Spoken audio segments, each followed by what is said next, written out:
రక్షణ వస్త్రం ఉన్న వారు పెండ్లి వస్త్రం ఎక్కడికి వెళ్తురు? మత్తయి సువార్త 25వ అధ్యాయము 34 చదువుకుందాం. మత్తయి సువార్త. అప్పుడు రాజు తనకు కుడివైపున చూసి ఉన్నవారిని చూసి, నా తండ్రి చేత దీవించబడిన వారులారా, హల్లెలూయా. అప్పుడు ప్రభు అంటున్న మాట, తీసుకెళ్లే ముందు చెప్తున్న మాట, దేవునికి ఇష్టడుగా ఉంటే, దేవుని యొక్క తీర్పు సరిగా ఉంటన్నమాట. నా తండ్రి చేత దీవించబడిన వారులారా రండి, లోకము పుట్టినది మొదలుకొని మీ కొరకు సిద్ధపరచబడిన రాజ్యమును స్వతంత్రించుకోవడం. అర్థం ఏంటి? డబ్బులతో పని వల్ల, వెండి పని పంటం కాదంట. సింపుల్ గా దాన్ని స్వతంత్రించుకోవచ్చు. హల్లెలూయా. అంటే అర్థం ఏంటంటే, ఈ లోకం అంటున్నమాట స్వతంత్రించుకుంటే అర్థం ఏంటంటే, ఈ లోకంలో రక్షణ పొందిన నీ జీవితంలో ప్రభు వాక్యానికి జాగ్రత్తగా జీవించి ప్రభుని బట్టి అనుసరిస్తున్నమాట.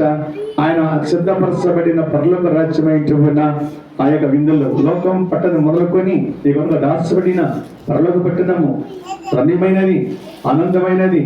చూడంటున్నమాట, నీ కుడి చేతులు ఉన్న వారులారా అంటే అర్థం ఏంటి? ఎడ చేతులు ఉన్న వారి గురించి మాట్లాడతలా. వాళ్ళు ఎలాంటి వారంట? మేకలు. వీళ్ళని వారు గొర్రెలు. గొర్రెలు ఎలాంటి వారు?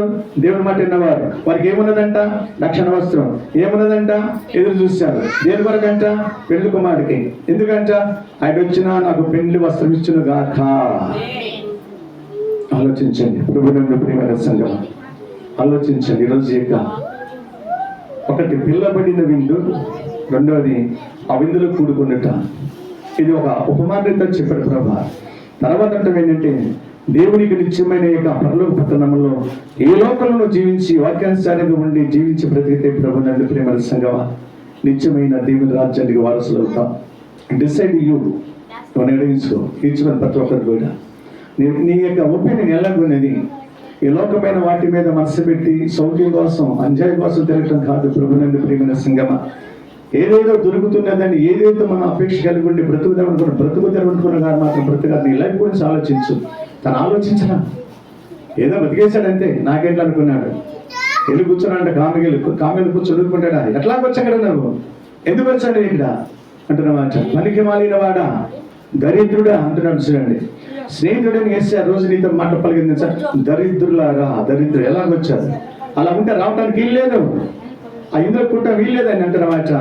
వారిని తీసుకెళ్లి కాళ్ళు చేతులు అంట, అంటే కాళ్ళు పాపానికి పరిగెత్తినవి, చిరాని పనులు చేయగలిగిన వాడి చేతులు పనులు సాధిస్తున్నవి. యెషయా అంటున్నమాట, వాడి చేతులు చాపినప్పుడు ఎర్రటి రక్తంతో